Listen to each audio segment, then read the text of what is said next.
Isang 15 anyos na dalagita ang hinalay at pinatay sa Masinloc, Zambales. Ang suspect ay ang driver ng sinakyan niyang tricycle. Si Mark Zambrano, naka-alerto 24. Nagluluksa ang pamilya ng 15 anyos na si Giselle Antigo.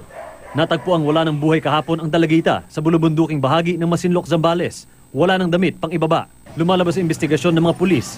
Ginahasa raw ang biktima ng tricycle driver na si Romulo Bulataw Jr. Pauwi na raw mula sa eskwelahan si Giselle at sumakay sa tricycle ni Bulataw kasama ang dalawang pang kaklase Martes ng hapon. Pero pagkahatid sa dalawang kasama, dinala raw ng driver sa isang liblib na lugar si Giselle. Hinalay at hinampas ng bato at kahoy sa ulo at nilasas pa ang magkabilang pulso. Umamin sa krimen ng suspect na nahaharap sa kasong rape with homicide.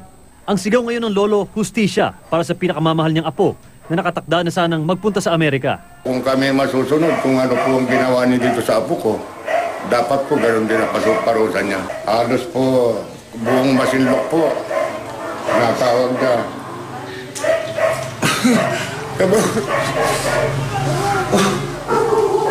Nagpansin naman po, sumama na ang tao sa kanya. Dahil po napakabait na bata. Maging ang mga kaklase ni Giselle nanghihinayang sa sinapit ng kanilang kaibigan. Mark Zambrano, naka-alerto 24.